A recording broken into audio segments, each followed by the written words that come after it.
Dimulai. Bismillahirrahmanirrahim. Assalamualaikum warahmatullahi wabarakatuh. Waalaikumsalam warahmatullahi wabarakatuh. Bismillahirrahmanirrahim. Alhamdulillahi wahda. Wassalatu wassalamu ala nabiyya ba'da. Allahumma ya mufadil abwab ya musabibul asbab wala dalilal ha'idin tawakkaltu alaika ya rabbal alamin ya uqalifu aminatan Allah innallaha basirun bil ibad. Pertama-tama seperti dua pekanan yang selalu kita lakukan gitu ya. Terima kasih dulu kepada Ustadz Ade Nantera yang telah menyempatkan lagi dan lagi untuk bersharing ya, untuk sharing dengan kita gitu, kita semua. Dan alhamdulillah gitu ya, di season kedua ini adalah pertemuan terakhir gitu. Kita tutup insya Allah dengan surat An-Nas gitu.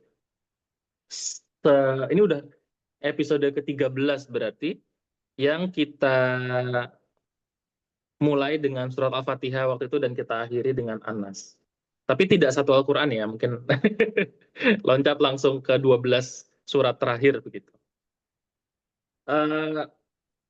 Terima kasih juga kepada teman-teman yang sudah hadir di sini gitu, dan menyapa juga teman-teman yang nanti mungkin akan lihatnya di YouTube begitu. Mudah-mudahan Allah berikan kemudahan dan keberkahan di setiap langkah-langkah kita gitu. Menyambung apa yang selalu kita lakukan dua pekanan, mungkin kita mulai dengan kabar-kabar juga. Dua pekan ini di Indonesia kayaknya nggak ada yang terlalu ini ya, nggak ada yang terlalu menarik diikutin, paling soal ijazah lagi. Terus ada beberapa info yang kurang mengenakan juga mungkin dari beberapa tokoh agama kita begitu. Nah, terus kalau mungkin yang jadi highlight yang baru kejadian itu meletusnya erupsinya Gunung Semeru ya. Mudah-mudahan tadi teman-teman yang memang aktif di lembaga filantropis gitu-gitu juga tadi sudah mulai bergerak. Mudah-mudahan bisa ikut. Kalau ada yang bisa ikut membantu mungkin di sini juga jangan ditahan-tahan begitu. Mudah-mudahan meringankan beban saudara-saudara kita di sekitar Semeru itu. Kemudian kalau kabar internasional mungkin ya sama, masih di Sudan. Dengar-dengar RSF masih ini ya, mulai luas ekspansinya, ya nggak tahu juga sih realisasinya nanti di sana seperti apa gitu. Di Gaza sendiri katanya sudah mulai sering turun hujan, yang ditakutkan itu biasanya kalau tanggal-tanggal segini turun hujan berarti musim dinginnya nanti agak dingin gitu, agak ekstrim. Makanya kalau memang tetap di apa ya, walaupun lagi gencatan tapi kan tetap di dalam tanda kutip diisengin gitu ya sama Zionis, ya pastinya diproyeksikan akan berat gitu buat saudara-saudara kita di sana. Ya mudah-mudahan kita tetap bisa diberikan kekuatan untuk terus membantu, minimal mendoakan gitu ya, dan saudara-saudara kita di sana diberikan kekuatan, baik di Indonesia, sekitar Semeru dan sekitarnya, di Sudan, di Gaza, dan di tempat-tempat lain begitu. Mungkin itu saja kabar-kabarnya. Yang seperti sudah dipublikasikan, hari ini insya Allah kita akan membahas pentadaburi. Judulnya sih mengenal ya surat terakhir dalam susunan Al-Quran, yaitu surat An-Nas. Insya Allah ini juga karena surat terakhir, ini bagian dari apa namanya episode yang terakhir begitu di season kedua ini, 13 season kedua. Ini sudah episode ke-27 begitu. Jadi insya Allah nanti kita akan lanjutkan di 3 pekan lagi, bukan 2 pekan tapi 3 pekan, karena ada 1-2 hal teknis begitu. Jadi insya Allah nanti kita lanjut dengan season ketiga. Tanpa berpanjang lebar mungkin, waktu dan tempat dipersilakan Ustadz Ade Nantera. Baik, bismillahirrahmanirrahim. Assalamualaikum warahmatullahi wabarakatuh. Waalaikumsalam warahmatullahi wabarakatuh. Alhamdulillah, salatu wassalam ala rasulillah wa ala alihi wa sahbihi wa mawala. La hawla wa la quwata illa billah. Baik, ini insya Allah kita memasuki kajian terakhir di episode ini. Dan ini surat yang terakhir, maka itu jadi yang terakhir. Ya, moga-moga ini namanya akhir itu kalau dalam Islam tuh menempati tempat yang khusus. Kan ada innamal a'malu binniyat, ada juga innamal a'malu bil khawatim. Bahwa akhir dari sesuatu itu besar sekali dampaknya. Ya kalau akhir dari hidup tuh apalagi ya, akhir dari hidup tuh kalau kita syahadat itu dosa di awal bisa hapus semua. Kalau buruk bisa buruk semua. Itu akhir itu kan besar sekali ya. Nggak cuma niat yang besar tapi ada juga akhir. Ya ini moga-moga bisa kita tutup periode ini dengan baik sehingga nanti di depannya itu bisa jauh lebih bermanfaat. Baik. Kita mulai surat An-Nas. A'udzubillahi minasyaitonirrajim. A'udzubillahi minasyaitonirrajim. Bismillahirrahmanirrahim. Qul a'udzu birabbin nas, malikin nas, ilahin nas, min syarril waswasil khannas, alladzi yuwaswisu fi sudurin nas, minal jinnati wan nas. Ini surat yang sangat erat sama Al-Falaq. Jadi biasanya di awal kita mencari keterkaitan antar surat, dan ini jelas sekali terkaitnya. Kemarin juga sudah disebutkan ada istilah khusus bagi dua surat ini, yaitu Mu'awwidzatain, yang Rasul sendiri mengatakan tidak pernah turun yang seperti ini. Wah, itu berarti udah spesial sekali dua surat ini. Kalau kemarin, nah udah disipil juga di Al-Falaq itu kan, kemarin kita bisa menyimpulkan ini perlindungan. Mu'awwidzah itu artinya perlindungan ya, dua surat perlindungan yang kaitannya dengan fisik, baik itu serangan fisiknya itu zahir atau batin, tapi fisik semua yang di surat Al-Falaq kemarin. Dan kalau di surat An-Nas berarti nanti yang lebih ke dalam, lebih ke non fisik. Kemudian ini sedikit menguatkan yang kemarin, yaitu ternyata ada yang meragukan bahwa Nabi itu pernah kena sihir. Ini kan dua surat ini kan berbarengan hadir. Itu salah satu kisahnya pas Nabi kena sihir. Ada yang sampai meragukan masa Nabi bisa kena sihir. Terus karena alasannya kalau kena sihir itu berarti wahyunya nanti jadi terganggu. Padahal kan itu nggak pas ya. Kalau kita lihat nggak cuma Nabi Muhammad yang pernah kena sihir, Nabi Musa pun pernah kena sihir. Ketika pas dia ngelawan para penyihir-penyihir itu dia kena sihir itu. Sampai beliau Nabi Musa itu merasa takut, dikiranya ular beneran, tapi kan itu sihir, kena genjutsu lah kalau bahasa kerennya sekarang kan. Itu tapi kan Tauratnya tidak terpengaruh, jadi nggak bisa kalau demi supaya tidak terpengaruh wahyunya terus nggak pernah kena sihir, nggak bisa. Memang soalnya kuat sekali, memang Nabi Muhammad pernah kena sihir. Bahkan ada riwayat-riwayat yang doa Jibril itu buhulnya dikeluarkan dari sumur. Doa yang kemarin itu kan yang Bismillahi arkik min kulli syai'in yu'zik min kulli syarri nafsin au ainin hasid Allahu yasfik Bismillahi arkik. Nah itu kan itu riwayatnya keras, riwayatnya kuat sekali. Jadinya kayaknya kalau sampai ada pendapat ini kisah lemah, nggak masuk gitu aja. Jadi memang beneran pernah kena sihir dan turun dua surat ini. Ini surat komplit. Kalau kita lihat yang di Al-Falaq itu fisik, kalau di Nas ini lebih ke yang selainnya. Dan juga dicari, jadi tak cari di Quran itu nggak ada Rabbun Nas. Sama kayak Rabbul Falaq, ya cuma di surat Al-Falaq. Makin menguatkan yang Nabi katakan, ya ini nggak pernah turun surat yang semisal ini. Nah itu kata yang dipakai banyak, gelarnya Allah tuh banyak sekali. Tuhannya langit, Rabbis samawati wal ard, Tuhan langit bumi. Rabbil alamin, Tuhan seluruh alam itu disebut di beberapa tempat.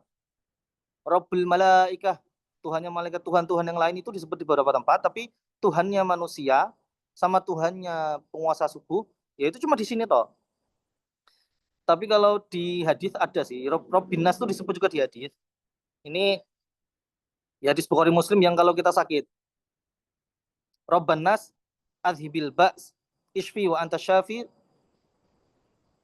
la syifaan illa syifa'uk syifaan la yuqadir sakoman. Nah itu kan Rabban Nas.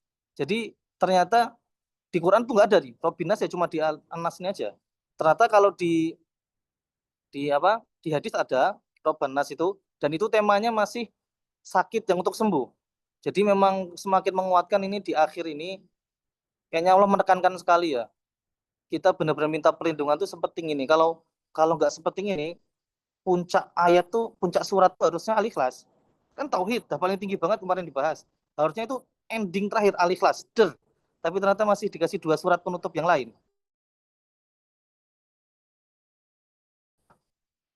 Baik ada serangan fisik maupun serangan yang nggak fisik. Nah itu kita sering-sering meminta perlindungan kepada Allah. Kemudian oh iya, ini tadi kan kalau surat An-Nas itu yang berbeda dari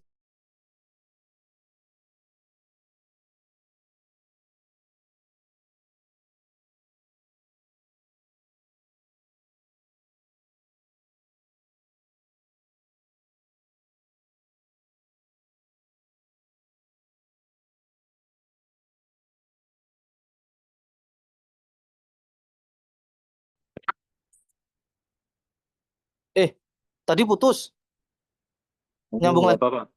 Mau Aman? ulang kok. Ya selesai. Langsung putus. Waduh, diganggu, astagfirullah.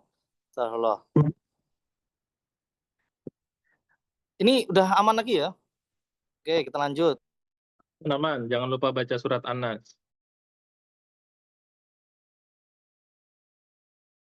Kita belum satu-satu, kita kasih gambaran umum dulu. Anak itu kan lebih ke visudur yang ada di dalam hati. Dalam hati, dalam dada maksudnya. Sudur itu dada, tapi yang di dalam dada ini hati.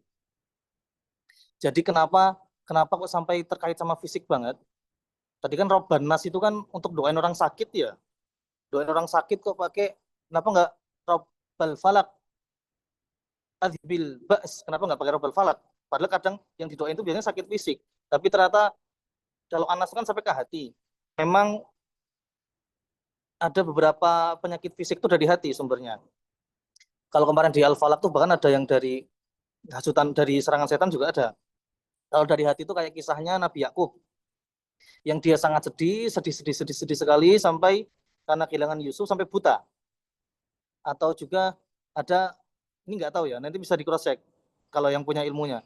Kalau kanker itu bisa jadi karena memendam sesuatu yang jadi kekesalan atau apa yang dipendam dan dia nggak bisa menghilangkannya, belum bisa mengikhlaskannya, belum bisa rela, belum bisa plong, tapi dipendam dalam bisa menimbulkan penyakit.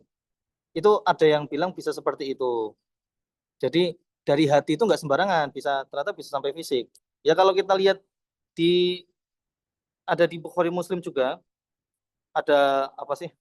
Ada segumpal daging, maksudnya segumpal daging apa darah? Ada segumpal daging. Kalau ini rusak satu tubuh. Kalau itu baik satu tubuh.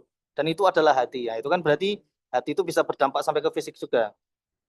Jadi kalau kita mendoakan sampai disembuhkan sampai ke hati-hatinya itu bisa untuk fisik juga. Seperti itu. Ya, kita mohon maaf. Jadi saya kelewat judul. Jadi coba kita ini kan dulu berusaha mengartikan nas itu dari mana. Nas itu kan artinya manusia, tapi bentuk jamak. Kalau bentuk tunggalnya itu insan. Jadi sebenarnya bentuk tunggalnya itu insan, terus jamaknya unas. Tapi yang diambil nasnya aja. Jadi belok itu. Jadi di Quran ada unas. Tadi tak search ada. Yang saya tahu yang surat Al-Baqarah itu pas orang-orang jadi dari anak turunan Yakub haus butuh air, nanti mereka berpencar dapat mencar 12 air, itu unas, itu disebut unas. Orang-orang yang banyak itu unas. Tapi lebih sering disebutnya jamaknya insan itu nas, nggak pakai hamzah. Hamzahnya hilang, langsung nas. Tapi dari akar kata yang sama, insan. Kalau kata insan sendiri, ini enaknya bahasa Arab ya. Kalau bahasa yang lain kan dia nggak original banget. Bahasa Inggris itu kan baru datang tahun berapa tuh? Dia banyak nyerap Perancis, bahkan banyak nyerap sekitarnya. Kalau Indonesia apalagi kita masih baru. Kalau bahasa kan bahasa lama. Jadi dicari yang satu akar kata itu nanti memiliki makna yang mirip-mirip. Kayak misalnya roha, istiroha itu istirahat. Kalau angin itu riha, rih angin. Kalau istirahat istiroh. Kalau yang nyawa yang ditiupkan ini ruh, karena dia ditiup itu akar kata itu bisa mendekati, yang bisa mirip-mirip. Nah, di bahasa Arab kan bisa gitu. Kalau insan itu kata-kata yang satu akar itu ada nasia. Nasia itu artinya lupa. Ini nanti ada cerita yang Nabi Adam lupa usia itu kalau masih ingat. Nah, itu memang kita berarti. Kita satu akar kata. kita ini dibentuk dari satu akar kata dengan lupa. Jadi wajar kita kalau lupa. Nasia atau nisyan itu satu akar kata dengan insan, sama satu lagi itu uns. Uns atau inas, kalau dijemurkan jadi inas, kalau kata bendanya. Inas itu artinya kayak jinak, harmonis, dia tidak bisa sendiri, butuh sosial. Jadi ya kayak ginilah kita itu, manusia makhluk sosial itu dari akar katanya memang seperti itu. Ya ini kegiatan-kegiatan ini moga-moga ini sosial yang baik. Jadi kalau beragama kok sendirian itu sebenarnya agak aneh, kecuali kondisi tertentu aja ya. Tetap normalnya kita tuh mencari lingkungan yang baik. Seperti itu. Ini kata dasarnya ya, Nas.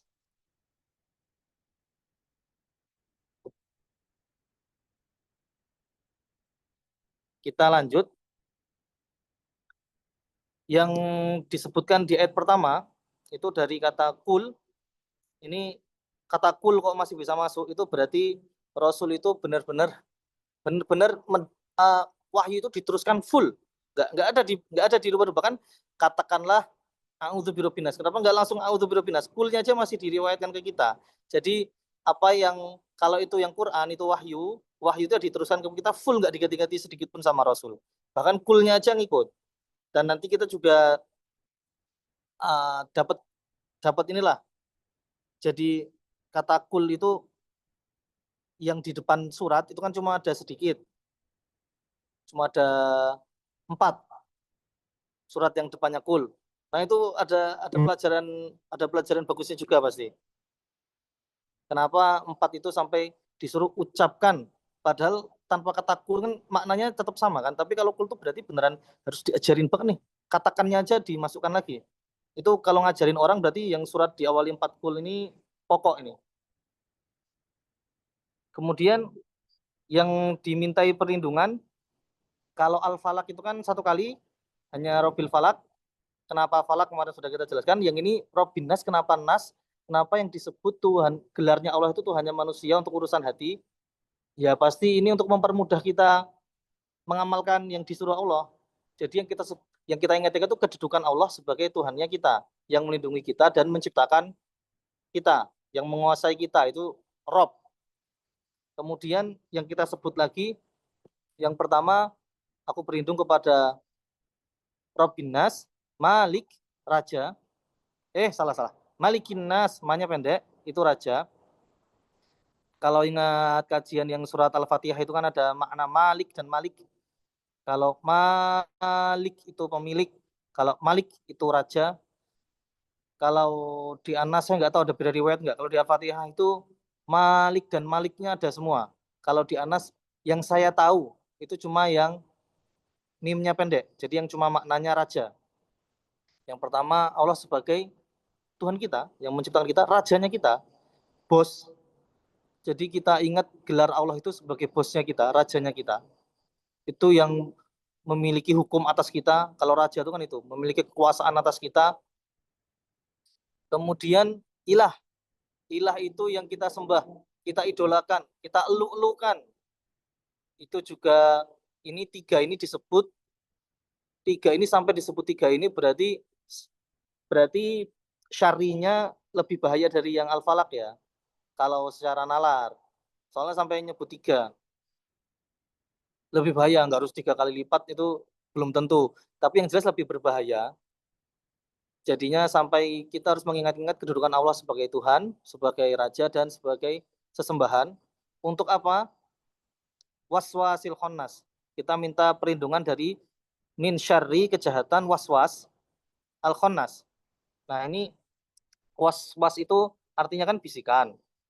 Kalau di bahasa kita kan was-was itu kayak kekhawatiran apa, ya mirip-mirip. Alhamdulillah agak mirip bahasa kita. Tapi di bahasa Arab was-was itu bisikan. Ini waswasil khonnas. Ini ada beberapa penjelasan. Kalau khonnas yang dari Ibnu Abbas. Ibnu Abbas itu maknanya syaiton. Jelas, khonnas itu syaiton. Jadi walaupun kalau makna katanya sebenarnya, makna katanya itu tersembunyi. Tersembunyi, selalu kembali. Kalaupun dia pergi, untuk kembali. Nah, itu kan kayak sifat setan. Jadi kayak kalau hadis yang setan mendengar azan dan qomat, dia kan lari. Dia lari tapi itu habis itu balik lagi. Habis lari, balik menggoda lagi. Nah, ini Khonnas tuh kayak gitu. Dia memiliki sifat bisikan ini tersembunyi dan ini setan. Uh, Pengertian dari Ibnu Abbas ini diambil dari Ibnu Katsir, dikutip Ibnu Katsir. Jazimun ala qalbi bani Adam. Jadi dia bersemayam di hatinya anak Adam. Fa idza saha wa ghafala waswasa. Wa idza dzakarallah khanasa. Jadi dia itu punya sifat kalau dia sedang lengah, kalau lagi lalai, waswasa, keluar dia. Wa idza dzakarallah, kalau ingat Allah, khanasa. Khanas lagi, sembunyi. Jadi gampangannya dia selalu ada. Tadi kan pergi, kalaupun pergi itu dia balik. Dia itu cuma diem di situ aja, cuma delesep aja. Kalau pas lalai langsung keluar tuh bisikan. Begitu lupa Allah, begitu ingat Allah dia sembunyi lagi. Tapi ngintai, tapi terus ngintai. Nah, ini bentukannya kayak gini. Kalau ada titik-titik yang gampang dihembuskan was-was itu, yaitu saat emosi tidak stabil. Ini was-was sangat mudah sekali berembus. Kalau bahasa lainnya labil, atau tadi saya kepikiran ghairu steady state. Nah, itu. Coba tak gabung bahasa Arab sama elektro ya. Jadi kondisi ghairu steady state itu hati-hati, was-was bisa masuk. Ini ada permisalan baik ini tentang, ini dari Ibnu Qayyim. Ada sebuah rumah. Jadi kalau kita tahu tentang was-was gimana cara kerjanya itu, ada 3 permisalan ini. Yang satu, rumah tua mau ambruk, rubuh, tidak ada yang berharga di dalamnya. Benda-benda buruk, sampah kayak gitu. Yang kedua, ini rumah bagus sekali kayak istana, banyak harta mahal, simpanan-simpanan yang berharga, makanan enak dan sebagainya, tapi penjaganya banyak sekali. 24 jam dijaga. Non-stop. Terus ada rumah yang ketiga. Nah, ini rumah yang ketiga enggak yang banyak banget gitulah hartanya. Ya harta ada, enggak banyak. Masih ada sampah-sampah juga di dalam rumah itu. Dan yang jaga kadang ada yang jaga, kadang enggak. Ini kalau ada pencuri, maling, yang dituju rumah 1, 2, atau 3. Pencuri ya. Bukan konten kreator. Kalau konten kreator didatengin semua. Rumah yang nggak ada hartanya didatengin, bisa jadi konten. Tapi kalau pencuri, yang didatengin, nah pasti yang ketiga. Jadi kalau yang pertama ya ngapain lagi, orang udah mau ngambil, dapat apa dia ke situ kan. Kalau yang kedua ya susah, resiko mati. Datengin yang kayak gitu. Yang didatengin itu yang nggak usah yang ini, yang penting masih ada yang berharga. Tapi yang jaga tuh kadang ada kadang enggak. Nah, ini yang didatengin. Inilah perumpamaan pencuri itu adalah setan. Jadi ini kisahnya dari, oh ya, ini disebut juga kisah ketika Ibnu Abbas bertemu dengan kaum Nasoro. Jadi kalian tuh kalau sholat biasa aja, kata. Ya nggak sekusyuk kami lah. Ya sholatnya kayak gitu doang. Kalau kami tuh bisa sampai nangis-nangis, bahkan sampai ada yang membenturkan kepala ke tembok, ceritanya kayak gitu ya. Itu bisa sampai kayak gitunya, sampai kusuk segitunya. Nah, Ibnu Abbas jawab, ya kalau ini jawaban Ibnu Abbas, kalau di kisahnya itu ya kalau udah hati yang sudah hancur kayak gitu tuh, itu kan itu jelas sebenarnya setan nggak perlu kerja keras. Jadi gini, kalau kita ibadah nggak diganggu, tuh kemungkinan cuma 2 kita. Kita rumah yang pertama tadi, rumah yang ambruk udah nggak ada harta berharganya, atau kita itu rumah yang kayak istana tadi, yang simpanannya banyak ini dan sebagainya, tapi penjaganya 24 jam, makanya kita nggak diganggu. Masalahnya yang itu tuh perumpamaan untuk para anbiya, perumpamaan para nabi. Jadi kalau kita nggak diganggu, wah kita harus was-was, kita rumah yang nomor 1, bahaya sekali. Harta berharga di sini maksudnya kalau pencuri tadi kan setan ya. Kalau harta berharga di sini itu maksudnya amal ibadah. Jadi segala amal ibadah, segala amal ibadah itu maksudnya harta berharga. Jadi setan tuh pengen masuk, entah nanti harta berharga ini dia rusak.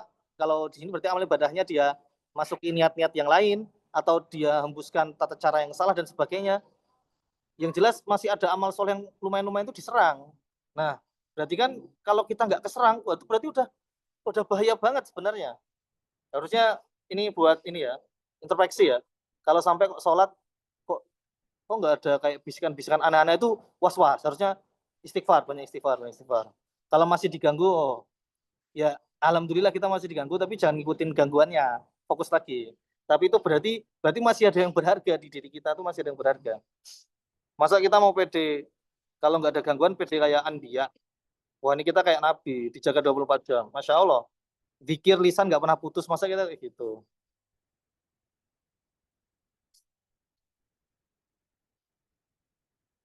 Ya ini kayak kalau ini contohnya agak, ya kalau misalnya kita kajian tapi ternyata lebih banyak makan-makannya, hiburannya, itu sebenarnya agak kecolongan, kita agak kecolongan. Ya banyak-banyak istighfar.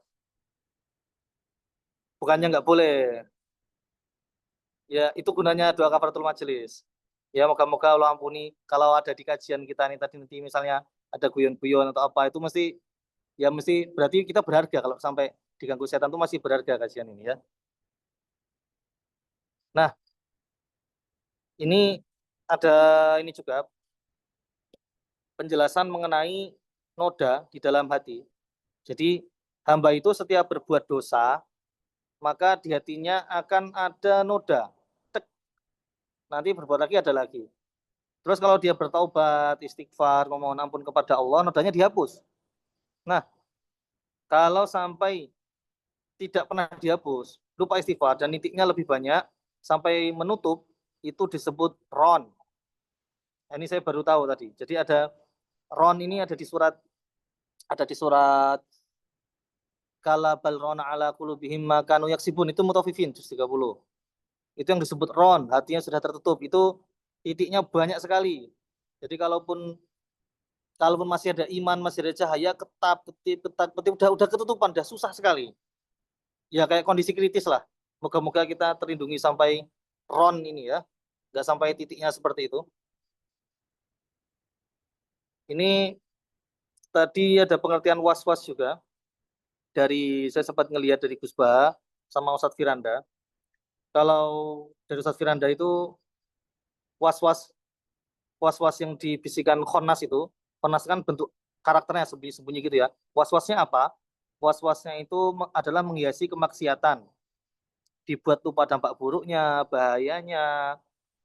Awalnya tak terbesit, jadi terbesit, sampai akhirnya dari besit-besitan itu timbul tekad. Jadi awalnya belum ada tekad berbuat buruk, tapi mulai dari besit-besitan sampai akhirnya dia mempunyai tekad, dia jadi tekad.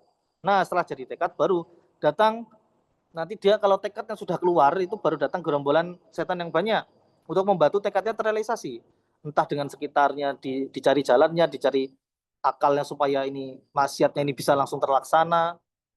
Dan kalau sudah ada tekad itu nanti termasuk bisa juga menimbulkan rasa gelisah kalau tidak melaksanakan maksiatnya. Padahal kalau udah maksiat gelisah lagi juga. Kan nggak ada maksiat kok. Maksiat itu kan menyisakan gelisah. Pas belum maksiat tuh pengen maksiat gelisah, pengen nyembah berhala, rasanya kok pengen rasanya ya segala macam maksiat lah.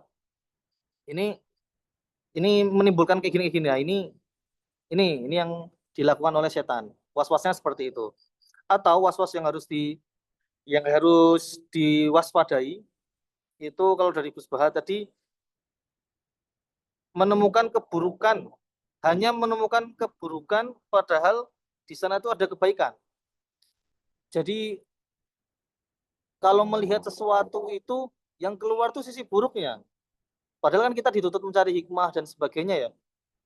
Itu yang keluar justru buruknya saja. Nah ini was-was juga, ini termasuk was-was. Jadi tidak bisa menemukan kebaikan apapun. Yang di sekitar kita tuh pikirannya buruk saja. Ini kayak, ini yang cerita siapa nih? Uh, Buya Buya Hamka apa ya? Di Amerika ada ini enggak? Nggak ada tuh. Terus dia ngobrol sama siapa lupa saya. Kayaknya pernah diceritain di sini. Buya Hamka, ya soalnya aku ke sana nggak nyari itu. Kamu ke sana nyari itu ya makanya ketemu kayak gitulah. Ya moga-moga kita terlindungi dari keburukan-keburukan, dari was-was kayak gini ya. Nyari kayak gitu tuh nyari perempuan. Di Amerika tuh nggak ada perempuan ini. Kayaknya pernah dengar kisahnya di sini. Alladzi yuwaswisu fi sudurin nas, dan was-was ini selalu ada di dalam dada. Bisikan-bisikan ini terus ada di dada, itu hati berarti arahnya ya. Dalam dada itu maksudnya hati, bukan liver, hati ini ya. Minal jinnati wan nas. Ada dua pendapat nih. Ini minal jinnati wan nas, ini nih bisikan ini nih itu cuma ke jin aja. Ini sumbernya atau arahnya. Jadi ada dua pembahasan. Pertama arahnya dulu ya. Arahnya bisikan ini cuma bisa ngebisik di manusia atau ke jin aja. Jadi kalau kayak perumpamaan itu, ini ada perumpamaan bagus. Jadi ada yang kalau jadi pertanyaan kayak gini, cacing itu cuma bisa menggeliat di lambungnya manusia atau di lambungnya cacing juga. Kan kan dari bisikan jin-jin setan kan dari golongan jin ya. Itu bisa membisik di manusia juga atau membisik ke mereka sendiri juga. Ini kayak gimana? Ini ada beda pendapat. Apakah khusus Bani Adam, apakah jin juga? Kalau Allahu a'lam, yang jelas Allahu a'lam, tapi kita itu tidak menghisap jin. Kayak gitu tadi. Kita tuh nggak menghisap jin. Jin itu bisa maksiat ya bisa. Bisa mungkar juga bisa. Jin kan bisa buat maksiat. Apa perlu? Butuh nggak? Kita kan nggak perlu menghisap jin. Jadi apakah kita perlu amar ma'ruf nahi mungkar ke jin? Ya kalau jinnya udah ngaitin manusia perlu. Misalnya jinnya merasuk ke tubuh manusia lah, dia ganggu orang yang ibadah, itu perlu. Kita amar ma'ruf nahi mungkar ke jin. Tapi kalau jinnya di dunia jin sendiri, dia yang pendapat misalnya itu ada di bisikan itu ada di jin juga ya. Itu apakah perlu amar ma'ruf nahi mungkar ya itu bukan urusan kita. Dia mau membisikkan di jin sendiri ya monggo, itu dunianya dia. Atau kalau yang satu lagi ya ini cukup ke kalau bisikan-bisikan ini hanya di manusia saja. Tadi itu sumbernya, kalau sumbernya ya. Tujuan bisikan ini apakah jin dan manusia itu maksudnya bisikan itu bisa ke jin juga sama manusia juga. Yang kedua, sumbernya. Ini yang dimaksud di sini itu sumbernya. Yang dimaksud jin dan ini sumbernya, ini yang ngasih bisikan itu apakah yang ke dada manusia itu bisa bisik-bisik di sini, itu tuh sumbernya dari jin doang apa manusia juga. Nah, kalau ini penggodanya kalau arahnya ini yang bisik-bisik di dada manusia itu ada dua. Jadi memang bisa dari jin dan manusia. Maksudnya apa? Kalau dari jin ya kita tahu semua lah dia sembunyi kayak gitu tadi, tiba-tiba terbesit padahal nggak terbesit awalnya, akhirnya bisa jadi tekad sampai nanti jadi ada gelisah jika tidak melakukan. Kalau yang bisikan sumbernya manusia itu ya berarti dari pertemanan. Jadi bisikan itu muncul karena dampak pertemanan atau bahkan manusia yang dimaksud manusia itu dirinya sendiri berarti. Kayak kayak kalau kita tahu ya udah sering dibahas lah masalah Ramadan setan dibelenggu kok masih ada maksiat. Nah, itu berarti menguatkan pendapat bisikan itu tuh bisa dari manusia juga, orang jinnya udah dibelenggu kok. Jadi kebiasaan-kebiasaan buruk, lingkungan-lingkungan yang buruk itu bisa membekas bisik-bisikan di dalam dada kita. Ya semoga Allah lindungi kita dari ini. Hati-hati juga nih, contoh bisikan-bisikan manusia. Ini bisikan manusia, bisikan maksiat. Ini bukan cuma level judol, buzzer-buzzer maksiat ini bukan cuma buzzer judol itu kan level rendah. Ini bisikan maksiat itu langsung ke agamanya. Misalnya kayak tadi nyontohin agak bagus nih contohnya. Oh, jangan mabuk agama. Misalnya. Ini kan istilah yang nggak pas ya. Jangan mabuk agama itu kayak, ini istilah bisikan buruk ini. Bukan kayak gitu. Yang tepat itu gunakanlah akal dengan benar dalam beragama. Nah, itu benar. Akal itu kan dipakai. Kalau kita nggak pakai akal nggak sah puasanya dong. Tapi gimana cara menggunakan akal dengan benar di agama? Itu yang benar kalimatnya kayak gitu. Bukan mabuk agama tuh kalimatnya nggak pas. Atau Atau kayak kalimat-kalimat jilbabi hati dulu. Nanti sebelum jilbabi ini jilbabi hati itu kayak dua kalimat nggak masuk lah. Ya kebaikan itu kebaikan, ini kebaikan. Jilbab itu juga kebaikan. Nggak usah dipertentangkan. Kalau berbuat kebaikan ya jilbabi hati ya itu nggak masuk.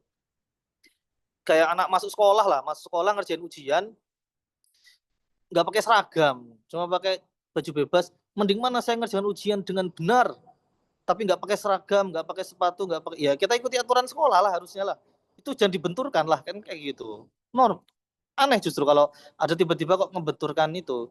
Daripada orang pakai seragam itu tapi dia nyontek, dia nggak bisa mengerjakan ujian dan benar, malah aneh. Itu malah membenturkan hal yang nggak pas. Atau ini ada istilah yang agak ngeri itu sok suci. Ini memang kita nggak boleh ya. Kita tuh nggak boleh sok suci. Afala tuzakku anfusakum huwa a'lamu biman ittaqa, ada di surat An-Najm. Jangan mensucikan diri itu amalan tinggi. Kalau mensucikan diri amalan tinggi sekali. Ini ada di surat Asy-Syams, surat yang paling banyak sumpah berturut-turut. Berarti sepenting itu Allah sampai bersumpah berturut-turut buat mengatakan fa'alhamaha fujuraha wa taqwaha. Qad aflaha man zakkaha, maka sangat beruntung yang mensucikan jiwanya ini. Nah, untuk ngasih statement sangat beruntung orang yang mensucikan diri itu sampai bersumpah sebanyak itu Allah. Tuh kayaknya cuma di surat ini yang sumpahnya berturut-turut paling banyak. Mensucikan diri tinggi, tapi nggak boleh menganggap diri suci, itu nggak boleh. Memang nggak boleh. Kalau mensucikan diri tinggi, menganggap diri suci nggak boleh. Cuma kadang istilahnya salah tempat.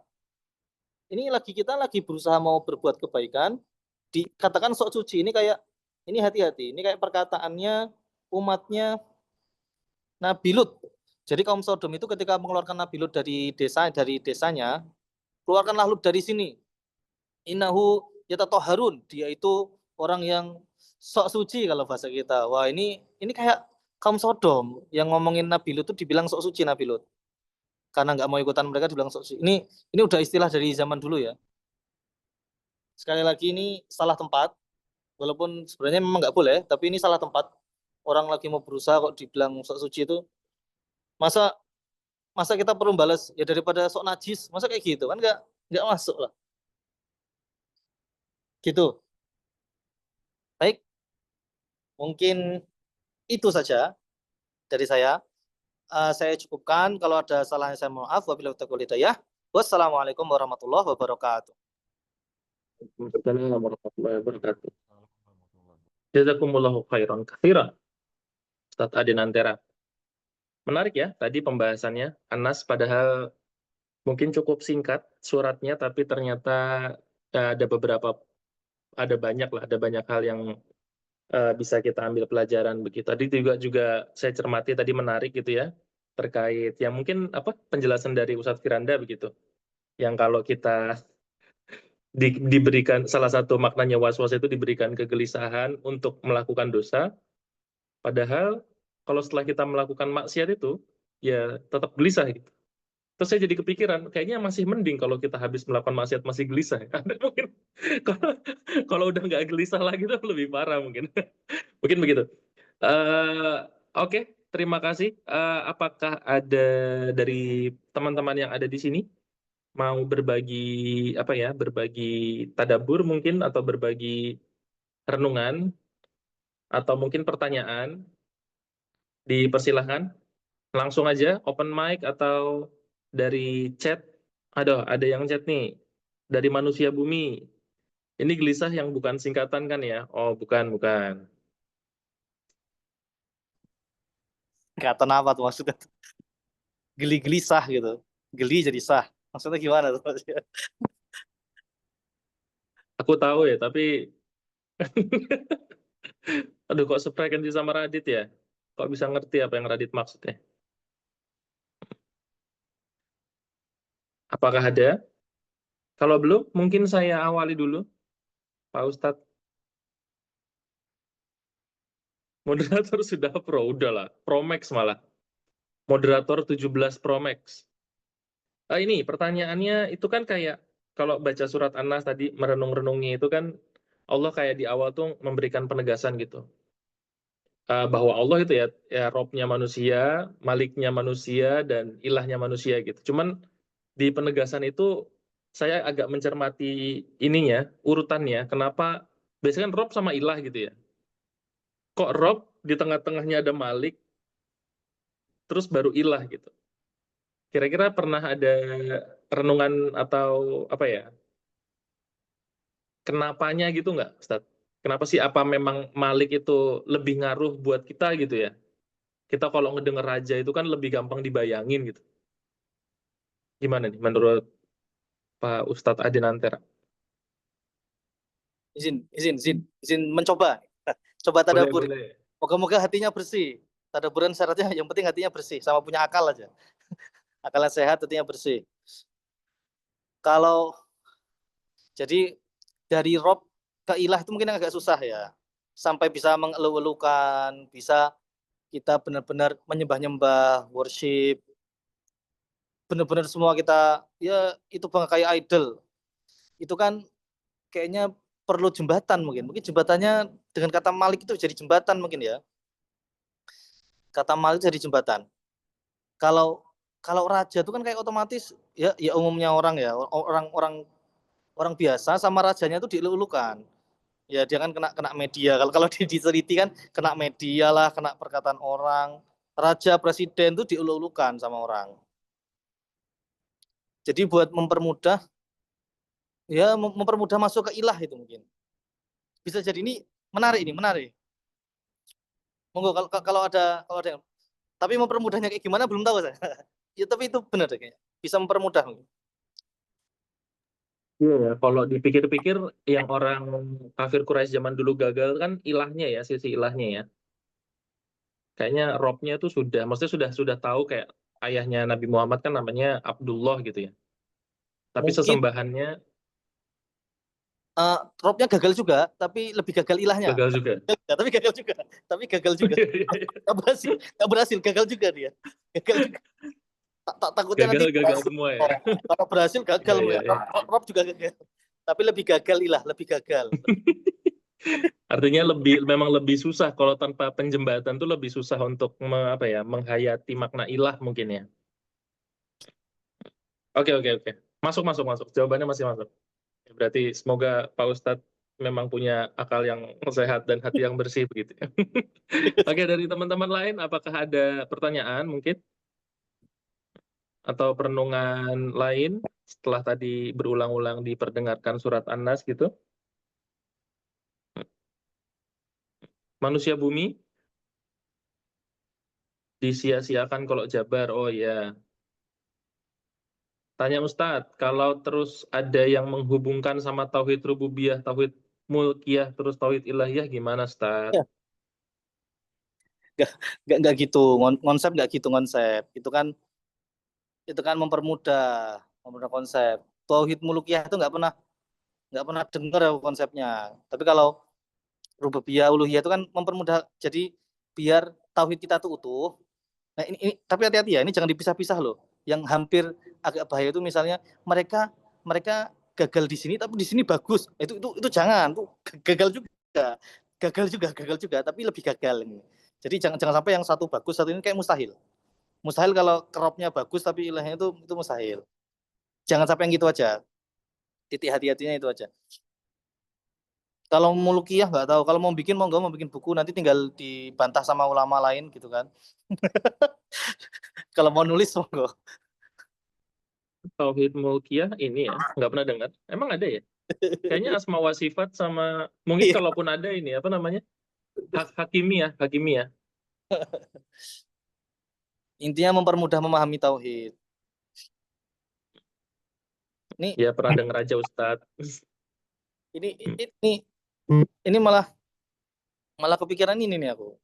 Ini izin masuk nih. Ada yang lupa tak sampaikan. Nggak dicatat juga tadi. Jadi kayaknya memang ini musuh yang susah banget nih kalau urusannya sama jin. Kan nggak fair lah. Perang yang paling nggak fair itu sana bebas ngelihat kita, bebas banget tuh bisik-bisikin kita. Kita nggak bisa nyerang. Lah kayak gimana? Nah sana bisa nyerang seenaknya, kita nggak bisa nyerang. Ini kayak kayak di inilah di Gaza Palestina lah. Orang kalau ngasih bantuan senjata, kalau ini bantuan makanan kan nggak fair banget.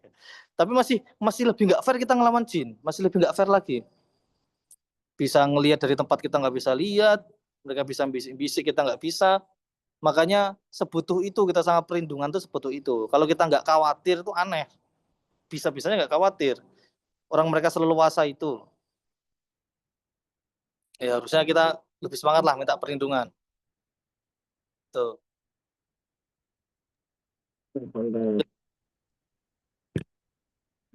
Yang pernah dengar itu tauhid mulkiyah berhubungan sama tauhid dalam berhukum. Oh iya, yang pernah tak dengar malah itu hakimiyah itu. Iya, iya, iya. Pernah dengar, pernah dengar. Iya, iya, iya.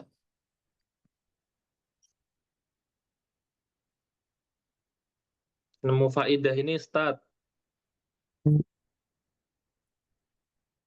Ya Allah, Masya Allah. Ini, Sesungguhnya seorang Tuhan Rob belum tentu seorang raja, dan seorang raja belum tentu seorang Tuhan yang disembah.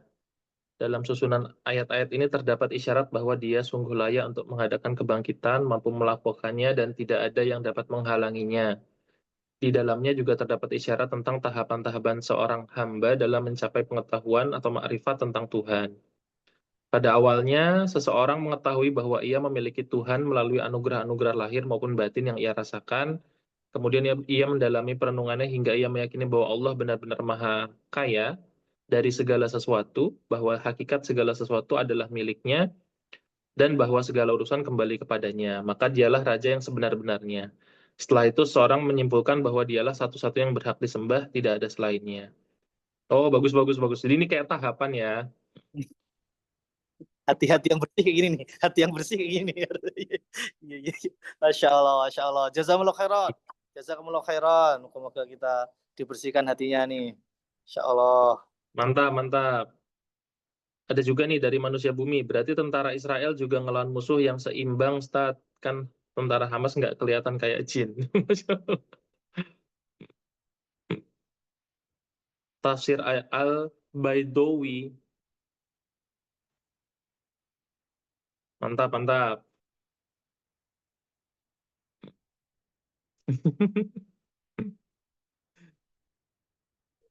Terima kasih Pak Ustadz Ataka untuk masukannya.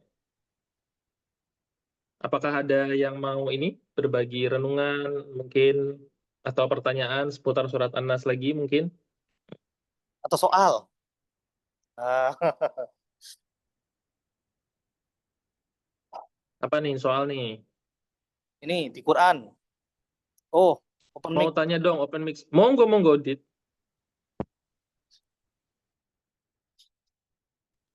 Halo, Assalamualaikum warahmatullahi wabarakatuh. Waalaikumsalam warahmatullah.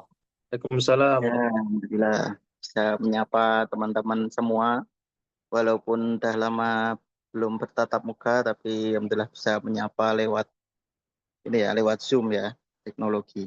Semoga ke depan bisa ketemu langsung dan ya saling share-share hal-hal yang bermanfaat lah.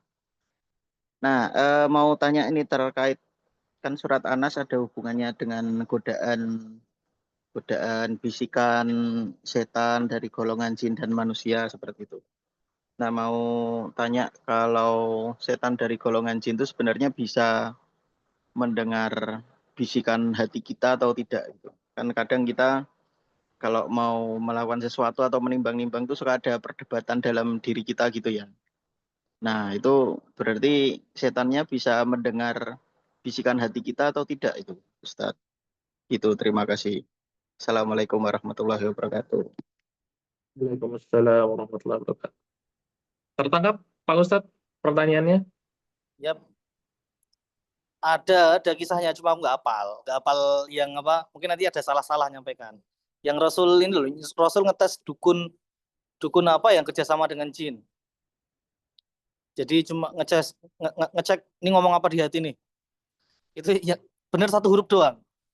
Ya lumayan lah benar satu huruf. Tapi susah banget nembusnya berarti. Benar satu huruf doang. Itu kan dukunnya si laki-laki ini kerjasama dengan jin. Coba pengen tahu Rasul ngomong apa.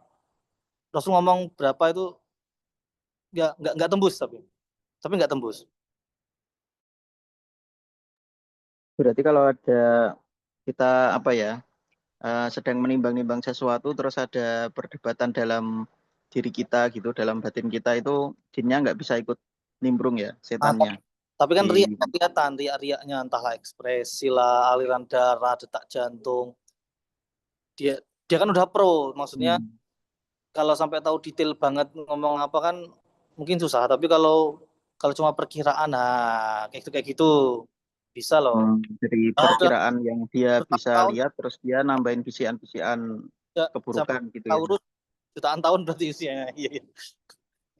Risetnya udah tinggi banget berarti. Ya, oke, oke, oke. Tapi kayak Oke, Hidayah Mas. bisa dong. Hidayah itu nggak kelihatan, tahu-tahu masuk, noh, gitu ya. Siap, siap. Oke, gitu pertanyaan dari saya. Yang pertama mungkin ya. Ya, tapi dari teman-teman dulu kalau ada pertanyaan yang lainnya. Terima kasih. Wassalamualaikum warahmatullahi wabarakatuh. Waalaikumsalam warahmatullahi wabarakatuh. Lanjut aja, Dit. Kalau ada lagi. Belum, belum. Belum fix. Yang lainnya dulu aja.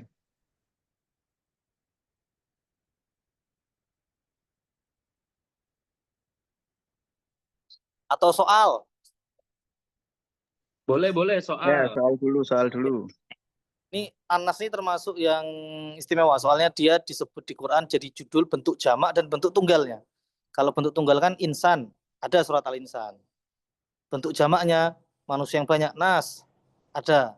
Nah, kata apa lagi yang dipakai buat nama surat bentuk tunggal dan jamak? Dua-duanya.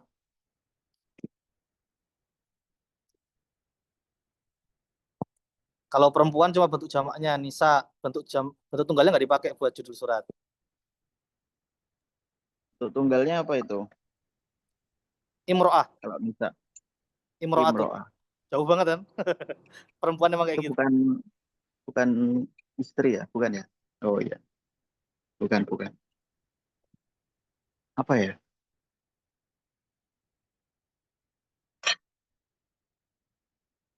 Al-Fajr sama Al-Falaq. Bukan ya?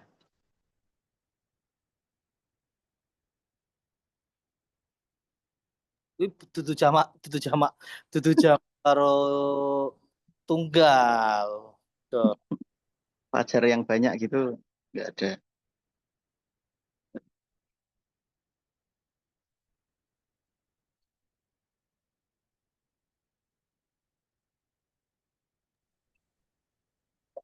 Itu apa?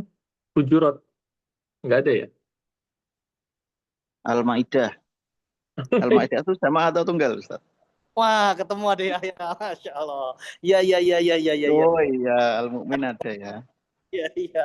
Oh iya. Eh, Al-Mu'min tuh nama lain surat Ghafir. Sebenarnya nama lain sih. Ya, ya bisa dipakai surat Ghafir atau surat Al-Mu'min. Nanti ada Al-Mu'minun, ada Al-Mu'min. Dah, itu doang yang kepikiran. Itu doang yang kepikiran. Iya, iya. Dapat apa, Ustadz? Agak trikinya karena nama lain itu ya, dicari di daftar isi nggak ada. Nama lain. Kayak Al-Masad, Al-Ahab, Ghafir, Al-Mu'min. Hmm.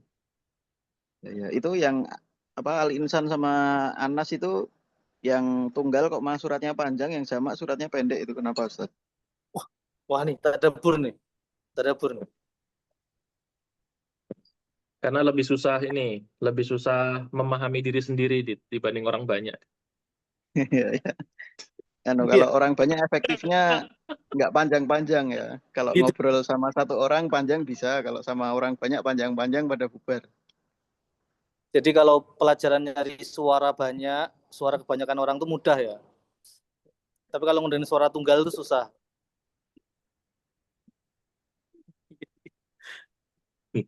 Sama ini kalau dalam kerumunan manusia gitu kita ngomongnya terlalu panjang gitu mungkin lebih susah ditangkapnya ya. Lebih pas yang apa namanya? Singkat padat jelas gitu. Wah, Kalau tadaburnya. Hmm. satu orang kan mungkin ngobrolnya bisa mendalam gitu. Ya wallahu alam, ya wallahu alam. Ustaz. Oh, boleh, boleh. Hati bersih ini. Bismillah, amin. Hatinya bersih. Amin, amin. Syarat tadabur ya. Insya Allah. Betul. Ini Jadi ini kalau bahaya nih. istrinya jamak lebih mudah ya, Ustaz? Oh. Anu, singkat-singkat kalau ngobrol jangan panjangan nanti yang lainnya pada ngiri. Ini Ryan biasanya di diawasi nih Ryan di sini. Iya, iya.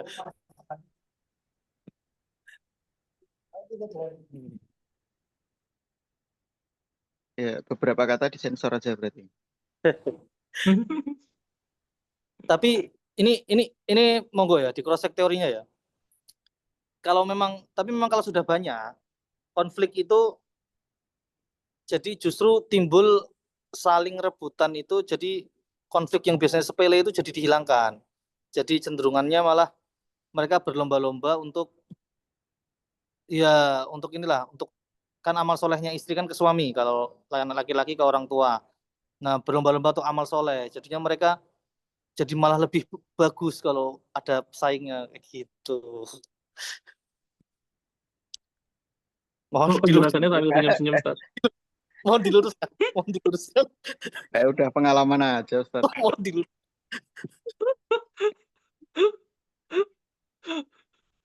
Tapi ini katanya ada yang bilang apa kuncinya itu ada tujuan besar bersamanya gitu. Jadi kita fokusnya ke tujuan besar bersamanya, jadi bisa saling tolong menolong ke sana gitu. Misalkan ya tujuan besar bersamanya pengen apa ya tujuan yang besar membebaskan Palestina misalkan kayak gitu. Nah itu kan dalam organisasi yang disebut keluarga itu kan nanti akan fokusnya ke sana gitu. Baik dia mendidik anaknya atau dia apa saling tolong menolongnya menjaga kesehatan atau yang lain kayak gitu. Jadi kalaupun ada banyak itu tadi anggotanya tadi yang di yang dicolek-colek tadi sama Adi Yahya. Nah itu dia fokusnya nggak ke hubungan saling cemburu atau hal-hal yang seperti itulah, hal-hal yang mungkin kalau tadi Ustadz Ade bilangnya lebih remeh gitu, tapi lebih fokus bersama-sama untuk mencapai tujuan bersama itu. Misalkan anaknya mau dididik jadi pahlawan Islam gitu ya. Nah, nanti kan bisa saling bantu membantu atau apa. Ya katanya gitu, tapi ya wallahu a'lam. Monggo ini kalau mau dipraktekkan sama bapak-bapak di sini, mungkin terus bisa cerita. Susah nih ngomongin kayak gini nih susah. Bisa sampai jam 10 nih, Ustaz. Ini mumpung saya ngomongnya kayak gini, masih lebih leluasa ini. Iya, ilmu sebelum amal. Jadi ngomong dulu. Oh iya, nggak apa-apa berarti ya ilmu sebelum amal ya. Gak Enggak gampang. apa-apa. Puncak tertinggi ilmu tuh amal tapi. Jadi orang berbusa-busa tuh puncak tertingginya pas ngamal. Kalau belum amal ya Oh belum. iya, ilmu dulu persiapan tapi belum puncak-puncak kalau belum ada amalnya. Masih mendaki tuh, Pak Ustaz. Masih di pos 1 terus ini, repot. Oh. Hmm. Oke, dari rekan-rekan ada yang mau ditanyakan lagi? Atau Radit tadi sudah kepikiran pertanyaan kedua? Atau mungkin berbagi renungan? Ini belum Mungkin saya klimaks di sedikit nambah. apa ini? Hah? Dilanjutkan apa ini biar klimaks nih katanya di Hayan. Mungkin saya mau berbagi ini aja. Pernah baca hadis, kalau nggak salah sih riwayatnya Bukhari ya, tapi di kitab hadis Sahih Bukhari, tapi lupa ininya. Apa catatan nomornya dan lain-lain. Intinya tuh Rasulullah tuh pernah bersabda gitu bahwa di dalam hati manusia tuh selalu ada setan yang membisiki gitu dan hanya bersembunyi kalau manusia itu mengingat Allah dan kalau lagi lupa ya maka dia akan membisiki lagi gitu. Jadi ya salah satu mungkin tadaburnya ya ini ya kita jangan lupa untuk terus mengingat Allah walaupun susah ya melupakan Allah tuh kayaknya mudah sekali gitu dan mengingatnya ini padahal simpel tapi susah-susah banget gitu. Begitu begitu. Gimana tadi Mus? Coba ulangi ini kalimatnya. Yang mana yang mana? Yang itu tadi apa hikmahnya tadi? Oh iya ya berarti harus ini harus apa? Jangan lupa dengan mengingat Allah gitu loh. Karena dengan mengingat Allah itu si setan yang membisiki tadi terus bersembunyi. Ya, ya, ya. Sama ini ya, apa ya? Kayaknya salah satu tokoh yang paling sukses dibisiki oleh setan itu kan Firaun ya. Dan puncaknya itu kan Firaun bilang bahwa dirinya sendiri itu Tuhan gitu. Dirinya itu Tuhan yang maha kuasa gitu. Jadi kayaknya salah satu bentuk penegasan Allah tuh di awal surat An-Nas ini, yaitu salah satu bentuk penugasan bahwa kalian tuh bukan siapa-siapa, yang Tuhan tuh ya Allah aja. Dari sisi Rob, dari sisi itu tadi ya, dari Raja dan sesembahan gitu, itu ya Allah aja. Dan jadi kita nggak boleh lupa, kita tuh bukan siapa-siapa, kita bukan Raja siapa-siapa, kita nggak punya kemampuan apa-apa begitu. Walaupun di rumah sendiri, atau di kerjaan sendiri, mungkin sekarang yang lebih aplikatif begitu ya, di organisasi sendiri, walaupun kita ngerasa kita yang punya, kita tuh bukan raja gitu. Karena kalau sekali kita dibisiki, berhasil dibisiki oleh setan bahwa kita tuh yang punya kuasa gitu ya, itu ya kita jadi mungkin kayak Firaun kecil gitu.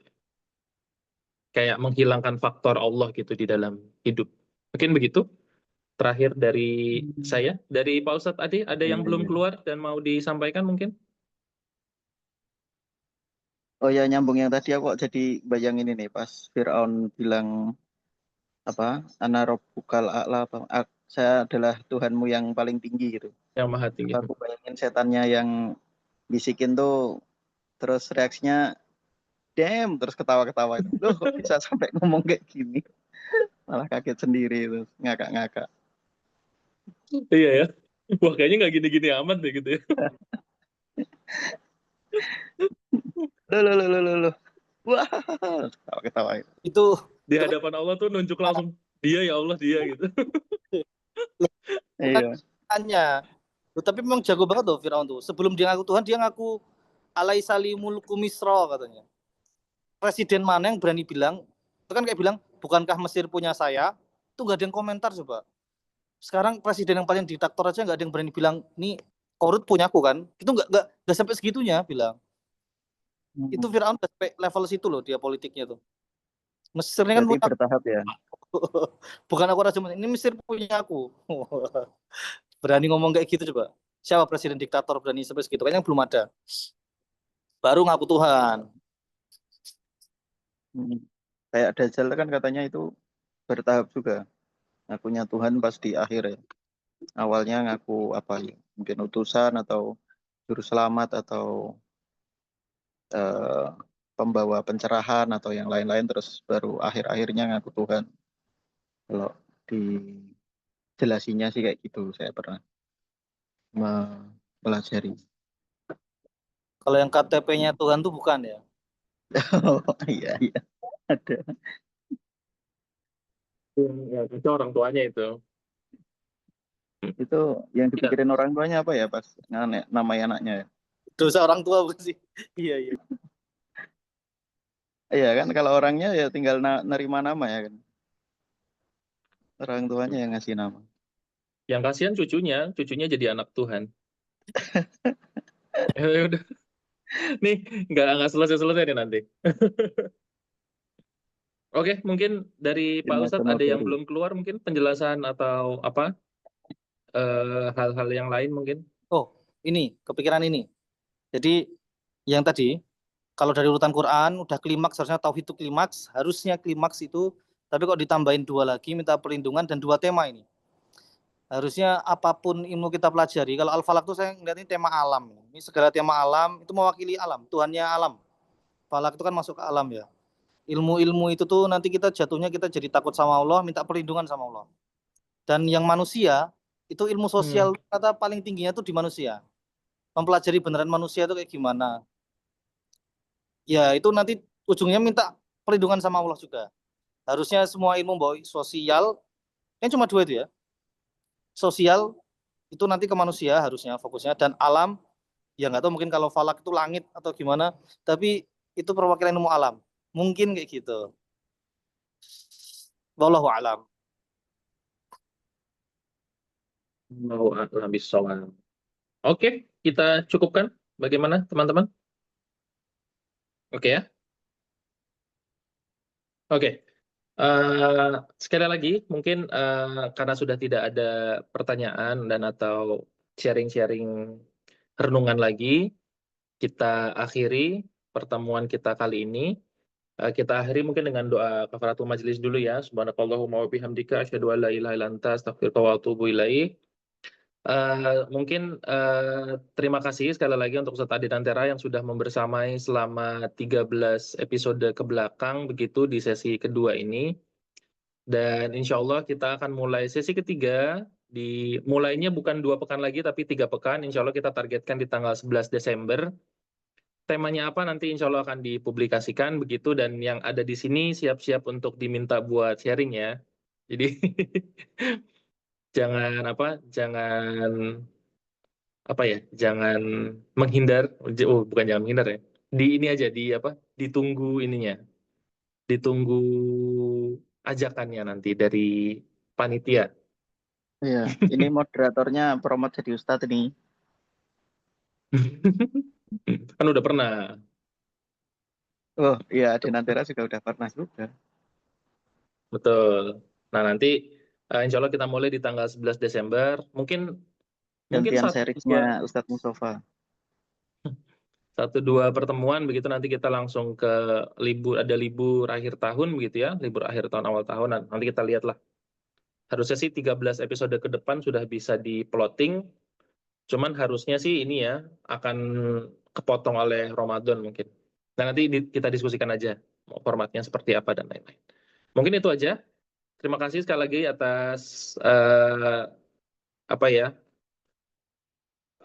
usahanya teman-teman itu untuk menyempatkan diri untuk hadir di sini dan istiqomah di kajian rutinan kita ini. Saya tutup, saya akhiri. Wabillahi taufiq wa hidayah. Wassalamualaikum warahmatullahi wabarakatuh. Waalaikumsalam warahmatullahi wabarakatuh.